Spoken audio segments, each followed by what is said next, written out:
നമുക്കിപ്പം മുതിർന്ന മാധ്യമ പ്രവർത്തകനും ടെലിഗ്രാഫിന്റെ മുൻ എഡിറ്ററുമായ ആർ രാജഗോപാൽ തത്സമയം ചേരുന്നുണ്ട്. Good morning R Rajagopal.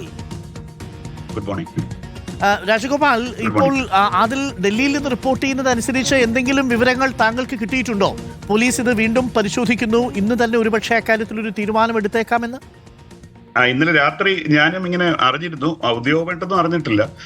അപ്പോൾ അതിന് എന്ത് രേഖകളാണ് പരിശോധിക്കുന്ന അറിയില്ല. ഞാൻ അവിടെ കൊടുത്ത രേഖകളെല്ലാം ഞാൻ തയ്യാറാക്കി വെച്ചിട്ടുണ്ട്.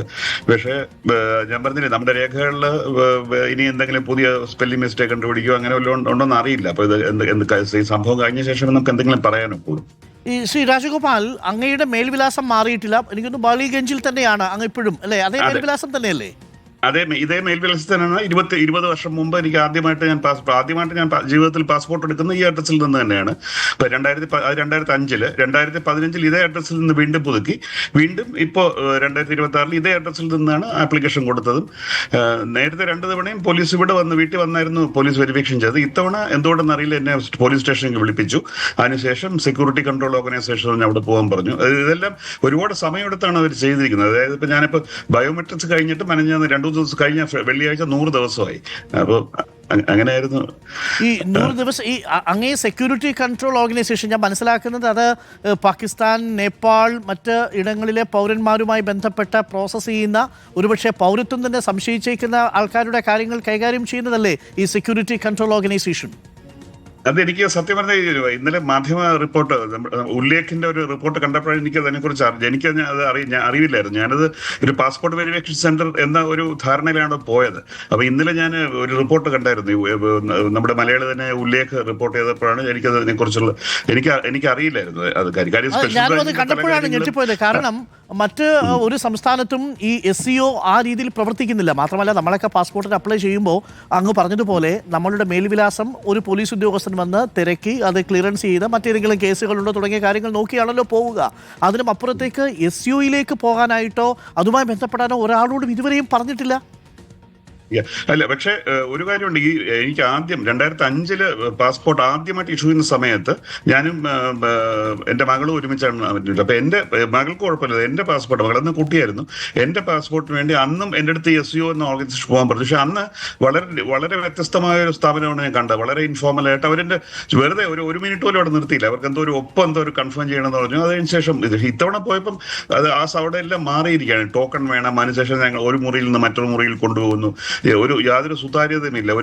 ഒരു ഓഫീഷ്യൽ എന്തൊക്കെ അദ്ദേഹത്തിന്റെ കൈ കൊണ്ട് ഡോട്ട് പെൻ, നമ്മുടെ ബോൾ പെൻ എന്ന് പറയുന്നത് വെച്ച് ഇങ്ങനെ സ്ക്രിബിൾ ചെയ്ത് തരികയാണ് ചെയ്തത്. ഡിലീറ്റഡ് ഇൻ എക്സ്ക്ലൂഡഡ് ലിസ്റ്റ് എന്നും പറഞ്ഞ് അദ്ദേഹത്തിന്റെ പേരെന്താണെന്ന് അറിയില്ല, സൈൻ ഇല്ല. അങ്ങനെ വളരെ നമുക്ക് കുറച്ചൊക്കെ ഇന്നലെ ഉല്ലേഖിന്റെ റിപ്പോർട്ട് വായിച്ച ശേഷം ഞാൻ തിരിഞ്ഞു നോക്കുമ്പോൾ എനിക്ക് കുറച്ച് വളരെ ആശങ്കയുണ്ട്. അന്നൊന്നും ഈ പലപ്പോഴും നമ്മുടെ അജ്ഞത നമുക്കൊരു സുരക്ഷയാണെന്ന രീതി അറിയാത്ത രീതിയിൽ പോയതുകൊണ്ട് അന്ന് എനിക്ക് അങ്ങനെ തോന്നിയില്ല. ഇന്ന് അതിനെക്കുറിച്ച് ആലോചിക്കുമ്പോൾ നമുക്ക് ആശങ്കയുണ്ട് തീർച്ചയായും. ഈ SIRൽ പേരില്ലാത്തത് കൊണ്ടാണ് ക്ലിയറൻസ് നിഷേധിക്കപ്പെട്ടത് എന്ന് ആരെങ്കിലും അങ്ങയോട് ഔദ്യോഗികമായി പറഞ്ഞിരുന്നോ?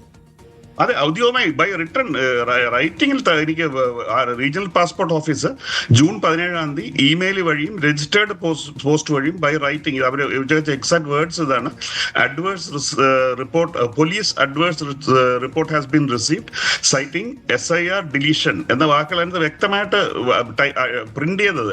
ഇത്തവണ കൈയിട്ട് എഴുതിയതല്ല, പ്രിന്റ് ചെയ്ത് അവരുടെ ഒഫീഷ്യൽ ഇതിൽ ഇമെയിൽ അയക്കുകയും രജിസ്റ്റേർഡ് പോസ്റ്റ് അയക്കുകയും റിട്ടേൺ ഇതാണ്. അതുകൊണ്ട് it's no longer matter of സ്പെക്കുലേഷനോ എന്റെ ആരോപണമല്ലത്, അത് ഇറ്റ്സ് എ ഫാക്ട്. ഈ മാത്രമല്ല രാജഗോപാൽ, ഞാനിത് നോക്കുന്ന സമയത്ത് പാസ്പോർട്ടിന് വേണ്ടിയുള്ള ക്ലിയറൻസിന് വേണ്ടിയിട്ട് SIR ഏതെങ്കിലും തരത്തിൽ റഫർ ചെയ്യണം എന്നുള്ളൊരു ഉത്തരവ് ഇതുവരെയും ഗവൺമെന്റ് പാസ്സാക്കിയിട്ടില്ലല്ലോ. അത് നമുക്ക് ശരിക്കും ഇപ്പോഴും നമുക്ക് ക്ലാരിറ്റി ഇല്ല. അത് തന്നെയാണ് ഞാനും പോലീസിനോട് പറഞ്ഞപ്പോൾ ചോദിച്ചത്, ഏത് ഗവൺമെന്റ് ഓർഡർ അല്ലെങ്കിൽ മെമ്മോയുടെ പുറത്താണ്, അതൊന്ന് കാണിക്കാമോ എന്ന് ചോദിച്ചപ്പോൾ അത് അങ്ങനെ ഒരു സംഭവം കൺഫേം ചെയ്യുകയോ ഡിനയോ ചെയ്യുകയോ ഇപ്പോഴും ചെയ്തിട്ടില്ല. നമുക്ക് ഇപ്പോഴും അറിയില്ല. പലപ്പോഴും എൻ്റെ അടുത്ത് ചില ഒഫീഷ്യൽസ് ഒക്കെ പറഞ്ഞ് ചിലപ്പോൾ കോൺഫിഡൻഷ്യൽ മെമ്മോ ഉണ്ടാകാം. പക്ഷേ ഇതിനകത്ത് എന്താണ് കോൺഫിഡൻസ്? ഇത് നമ്മുടെ സാധാരണ ജനങ്ങളെ, എല്ലാ മനുഷ്യരെയും അഫക്ട് ചെയ്യുന്ന വളരെ സുതാര്യമായിരിക്കേണ്ടത്. അങ്ങനെയാണെങ്കിൽ നമ്മുടെ SIRൽ പേര് വെട്ടിക്കഴിഞ്ഞാൽ പാസ്പോർട്ട് തരില്ല എന്നുണ്ടെങ്കിൽ പിന്നെ എന്തിനാണ് നമ്മുടെ നേരത്തെ എൻ്റെ 1500 1500 രൂപ വാങ്ങിച്ചിട്ടാണ് ചെയ്തത്. ഇപ്പോൾ ഞാൻ മനസ്സിലാക്കിയത് കഴിഞ്ഞ ആഴ്ച ആ ഫീസ് വീണ്ടും കൂട്ടിയിട്ടുണ്ട്. അപ്പോൾ അവർക്ക് നമ്മൾ അപേക്ഷിക്കുമ്പോൾ അവർക്ക് അറിയാമല്ലോ, പിന്നെ എന്തിനാണ് അവരിത് ഒരു ക്ലാരിറ്റി വരുത്തേണ്ട വളരെ വളരെ ആവശ്യം. അപ്പോൾ എനിക്ക് പാസ്പോർട്ട് കിട്ടിയാലും കിട്ടിയില്ലെങ്കിലും അതിനെക്കാട്ടി ഇമ്പോർട്ടൻ്റ് ഒരു പോളിസി ക്ലാരിറ്റി ഗവൺമെന്റ് ഇപ്പോഴും വരുത്തിയിട്ടില്ലതാണ്. ഇന്നിപ്പോൾ 3ാമത്തെ ദിവസമാണ് ഈ ചർച്ചകളൊക്കെ നടക്കുന്നത്. അപ്പം വിദേശകാര്യ മന്ത്രാലയത്തിന് ഒരു ഈസി ആയിട്ട് ഒരു 2 വരി സ്റ്റേറ്റ്മെന്റ് ഇഷ്യൂ ചെയ്താൽ മതിയായിരുന്നു. അല്ല എനിക്കിപ്പോൾ പാസ്പോർട്ട് കിട്ടിയിട്ട് ഒരിടത്തും പോകാൻ ധൃതി അങ്ങനെയൊന്നും ഇല്ല. പക്ഷേ ഇതിനെക്കുറിച്ച് എഴുതാനും സംസാരിക്കാനും തീരുമാനിച്ച ഇതൊരു പോളിസി ക്ലാരിറ്റിക്ക് വേണ്ടി അങ്ങയുടെ മകളുടെ വിവാഹത്തിന് കൂടി പങ്കെടുക്കാൻ വേണ്ടിയായിരുന്നു അങ്ങനെ അപേക്ഷിച്ചിരുന്നതെന്നാണ് തോന്നുന്നത് അല്ലേ? അല്ല, അതിനുവേണ്ടി അല്ല അപേക്ഷിച്ചത്. അതൊരു ആ സമയത്ത് നടന്നു എന്നുള്ളൂ. എന്റെ മകളുടെ വിവാഹം ആ സമയത്ത് നടന്നു. ഞാൻ അപേക്ഷിച്ചത് അതിന് പോകാൻ വേണ്ടിയല്ല. പക്ഷെ ഞാൻ പറഞ്ഞത് ഞാൻ പോകണമെന്ന് തീരുമാനിച്ചിരുന്നെങ്കിൽ പോകാൻ പറ്റില്ലായിരുന്നു. കാര്യം അപ്പോഴും പാസ്പോർട്ട് കിട്ടിയിട്ടില്ല. പക്ഷെ എനിക്ക് എന്റെ മകളുടെ കല്യാണത്തിന് തടയാൻ വേണ്ടി അവർ പോസ്റ്റ് അങ്ങനെ തടഞ്ഞാണ്, അങ്ങനെയൊന്നും ഞാൻ പറയുന്നില്ല.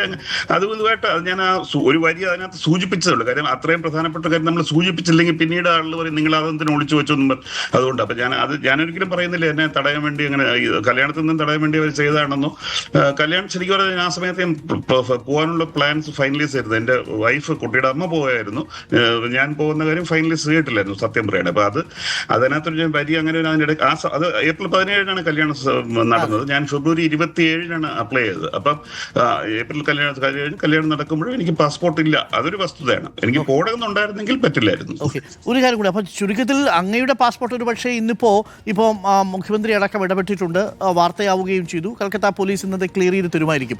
പക്ഷേ 10-27 ലക്ഷത്തോളം ആളുകൾ ഇതേപോലെ ഡൗട്ട്ഫുൾ വോട്ടേഴ്സായി നിൽക്കുന്നവരുണ്ട്, SIRൽ നിന്ന് പേര് വെട്ടിമാറ്റപ്പെട്ടവരുണ്ട്. ഇവരുടെയൊക്കെ കാര്യത്തിലൊരു ക്ലാരിറ്റി ഇനി വരണം അല്ലേ? എക്സാക്ട്ലി, അതാണ് മെയിൻ. ഇത് ഒരു ഇൻഡിവിജ്വലിന്റെ, എനിക്ക് ഇപ്പോഴും തോന്നുന്നവരുടെ എല്ലാം കേട്ടിട്ട് ഒരു ഇൻഡിവിജ്വലിന്റെ ഇഷ്യൂ ആയിട്ട് അവർ തന്നെ റെഡ്യൂസ് ചെയ്ത് അങ്ങനെ ചെയ്യരുതെന്നായിരുന്നു എന്റെ ഏറ്റവും വലിയ. അതുകൊണ്ടാണ് ഞാൻ വളരെ വിമുഖമായിട്ട് ഇതിനെക്കുറിച്ച് സംസാരിച്ചത്. ഞാൻ 100 ദിവസം ഉണ്ടായിരുന്നതാണ്. നമുക്കെല്ലാം ഇൻഡിവിജ്വൽ ഇഷ്യൂ ആയിട്ട് ഇപ്പം ഇത് തന്നെ എനിക്ക് തോന്നുന്നു ഒരു പത്രത്തിൽ ഇവർ ഒഫീഷ്യലായിട്ട് ഈ സ്റ്റേറ്റ്മെന്റ് ഇറക്കുകയൊന്നുമല്ല ഇങ്ങനെ വരുന്നത്. ഏതോ ഒരു പത്രത്തിന് അദ്ദേഹം സംസാരിച്ച, ഈ പോലീസ് ഉദ്യോഗസ്ഥർ സംസാരിച്ചതാണ്. അപ്പം ഇപ്പോഴും എനിക്ക് തോന്നുന്നു ഇതൊരു ഇൻഡിവിജ്വൽ എന്റെ എന്തോ ഒരു ഇഷ്യൂ ആയിട്ട് അങ്ങനെയല്ല ഞാൻ കുറിച്ച് കാണുന്നത്. ഇത് താങ്കൾ പറഞ്ഞ പോലെ ലക്ഷക്കണക്കിന് ആളുകളുടെ ഇത് മാത്രമല്ല, ഇത് പാസ്പോർട്ട് വളരെ പ്രധാനപ്പെട്ട ഡോക്യുമെന്റ് ആണ്. പക്ഷെ പലരുടെയും വെൽഫെയർ, ഈ പല പാർശ്വവൽക്കരിക്കപ്പെട്ടവരുടെ ക്ഷേമ പ്രവർത്തനങ്ങളിൽ പോലും അവരെ ഒഴിവാക്കാമെന്നുള്ള ഭീഷണിയൊക്കെ നിലനിൽപ്പുണ്ട്. അപ്പൊ ഇതിനെല്ലാം ഒരു ക്ലാരിറ്റി വേണം. കാര്യം സുപ്രീം കോർട്ടിൽ ഇലക്ഷൻ കമ്മീഷൻ വളരെ വ്യക്തമായി പറഞ്ഞിട്ടുണ്ട് SIR എന്ന പ്രക്രിയയുടെ ഉദ്ദേശം വോട്ടർ പട്ടിക ക്ലീൻ അപ്പ് ചെയ്യുക എന്നുള്ളതാണ്. സുപ്രീം കോടതി അതിന് മാത്രം ഉപയോഗിക്കാമെന്ന് പറഞ്ഞിട്ടുണ്ട്. പൗരത്വമായിട്ട് ബന്ധപ്പെട്ട് എന്തെങ്കിലും സംശയങ്ങളുണ്ടെങ്കിൽ നിങ്ങൾ അത് യൂണിയൻ ഹോം മിനിസ്ട്രി അറിയിക്കുകയും അവരുടെ തീരുമാനമാണ് അതിന് തുടർന്ന് നടപടികൾ. പക്ഷേ ഇത് ഒരു സ്റ്റേറ്റിൽ ഒരു city police force, state police അല്ല, കൽക്കട്ട പോലീസ് സിറ്റി പോലീസ്, ഒരു സിറ്റി പോലീസ് ഫോഴ്സ് പോലും ഈ ഡേറ്റ ഉപയോഗിച്ച് ഇങ്ങനെയുള്ള തീരുമാനങ്ങൾ എടുത്ത് റൈറ്റിംഗിലാണ് തന്നിരിക്കുന്നത്. അതാണ് ഞാൻ പറഞ്ഞത്. അപ്പൊ ഇത് സ്പെക്കുലേഷൻ അല്ല. അപ്പൊ ഇത് വളരെ ആശങ്ക. ഞാൻ പറയുന്നത് സുപ്രീം കോർട്ട് തന്നെ ഇപ്പൊ എക്സിക്യൂട്ടീവ് ഒരു ഓർഡർ ക്ലാരിറ്റി വന്നില്ലെങ്കിൽ സുപ്രീം കോർട്ട് ഇടപെടുകയോ പാർലമെന്റിൽ ഇഷ്യൂ റേസ് ചെയ്ത് ഒരു ക്ലാരിറ്റി വരുത്തുന്നുണ്ട്. എന്റെ കാര്യത്തിനെ കുറിച്ചല്ല ഞാൻ പറയുന്നത്, ഈ ടോട്ടൽ വിഷയത്തെ കുറിച്ച്. SIR ഉപയോഗിച്ച് നമുക്ക് ക്ഷേമ പ്രവർത്തനങ്ങളിൽ ആളുകളെ ഒഴിവാക്കാൻ പറ്റുമോ? SIR ഉപയോഗിച്ച് പാസ്പോർട്ട് SIR ഡാറ്റ ഡിനൈ ചെയ്യാൻ പറ്റുമോ? ഒരു കുഞ്ഞിന് ആ കുട്ടിയുടെ അമ്മയുടെ നവജാത ശിശു, കുട്ടിയുടെ അമ്മയുടെ പേര് SIR എന്ന് വെട്ടിക്കൊണ്ട് ബർത്ത് സർട്ടിഫിക്കറ്റ് ഇല്ല എന്നൊരു പത്രത്തിൽ മനസ്സിൽ വായിച്ചു. അപ്പൊ ഇങ്ങനെയുള്ള കാര്യങ്ങൾ ക്ലാരിറ്റി വരുത്തേണ്ടത് വളരെ കാര്യം. ദൈനംദിന ജീവിതങ്ങളിൽ ഓരോ വോയിസ് ഇല്ലാത്ത ആളുകളുടെ വളരെ രീതിയിൽ അഫക്ട് ചെയ്യുന്ന ഒരു കാര്യമാണ്. അപ്പം മാത്രമല്ല ഒരു ഭാഗത്ത് അമിത്ഷാ പറഞ്ഞത് നമ്മുടെ പാസ്പോർട്ട് പൗരത്വരേഖയല്ല, അത് കേവലം യാത്രാരേഖ മാത്രമാണ് എന്നൊരു തലത്തിൽ വിശദീകരണം വരിക. മറുഭാഗത്ത് പൗരത്വത്തെ അടിസ്ഥാന മാനദണ്ഡമാക്കി SIR കൊണ്ടുവന്ന് അതിൻ്റെ അടിസ്ഥാനത്തിൽ പാസ്പോർട്ട് തരാതിരിക്കുക. രണ്ടും വൈരുദ്ധ്യമല്ലേ? അതെ. അപ്പൊ എനിക്ക് തോന്നുന്നു അതൊരു വിദേശകാര്യ മന്ത്രാലയ ഉദ്യോഗസ്ഥനാണ് അങ്ങനെ പറഞ്ഞു തന്നത്. അപ്പൊ ഇത് തന്നെയാണ് പലപ്പോഴും നമ്മൾ ഇപ്പോഴത്തെ കേന്ദ്ര സർക്കാരിനോട് സംസാരിക്കുമ്പോൾ അവർ പലപ്പോഴും അവരെ ഡിഫെൻഡ് ചെയ്തുകൊണ്ട് പറയുന്നത് ഞങ്ങൾ പുതിയ നിയമമൊന്നും കൊണ്ടുവന്നിട്ടില്ല. ഇപ്പോൾ പറയുന്നത് ഇത് 1967 നിയമത്തിന്റെ ഇതിലാണ്. പുതിയ നിയമം കൊണ്ടുവരണമെന്നില്ല. നമ്മളത് എന്നിങ്ങനെ ഇന്റർപ്രറ്റ് ചെയ്യും, എങ്ങനെ അത് ഉപയോഗിച്ച് ആളുകളെ ഹരാസ് ചെയ്യും എന്നുള്ളതാണ് പ്രാധാന്യം. ഉദാഹരണം UAP എന്ന് പറയുന്ന നിയമം. UAP നിയമം BJP കൊണ്ടുവന്നതല്ല, അതിന് മുമ്പേ ഉണ്ടായിരുന്നതാണ്. പക്ഷെ അപ്പോൾ ഇത് ഓരോ ഈ 67 നിയമം അതാണ് താങ്കൾ പറഞ്ഞ കാര്യം അവർ പറയുന്നത് ഇപ്പോൾ പറയുന്നത്. അപ്പോൾ അത് എങ്ങനെ അവർ ഇന്റർപ്രറ്റ് ചെയ്യുന്നു എന്നുള്ള വളരെ, അതുകൊണ്ടാണ് പോളിസി ക്ലാരിഫിക്കേഷൻ എന്ന് ഒരു സർക്കാരിന്റെ ഒരു എക്സിക്യൂട്ടീവിന്റെ ഏറ്റവും പ്രധാനപ്പെട്ട ദൗത്യം എന്ന് പറഞ്ഞാൽ ക്ലാരിറ്റി കൊണ്ടുവരിക എന്നുള്ളത്. അൺഫോർച്ചുനേറ്റ്ലി എനിക്ക് തോന്നുന്നു അവരത് മനഃപൂർവ്വം കൺഫ്യൂഷൻ ക്രിയേറ്റ് ചെയ്യാണ്, കഴിയുന്നത്ര ആളുകളെ ബുദ്ധിമുട്ടിക്കാൻ. Okay, thank you Shri Rajagopal. എന്തായാലും അങ്ങ് പറഞ്ഞതുപോലെ ഒരു നയവ്യക്തത വരുത്തട്ടെ, ഇല്ലെങ്കിൽ നമുക്കത് എന്തായാലും പാർലമെന്റിൽ ആ വിഷയം എംപിമാരെ കൊണ്ട് ചോദിപ്പിക്കുക തന്നെ വേണം. കാര്യം അതിനകത്തൊരു ക്ലാരിറ്റി വേണം. Thank you Shri Rajagopal. എന്തായാലും അങ്ങേക്ക് പാസ്പോർട്ട് വരും, പക്ഷേ അതിനും അപ്പുറത്തുള്ളൊരു വിഷയമുണ്ടല്ലോ താങ്കൾ പറഞ്ഞതുപോലെ. Thank you.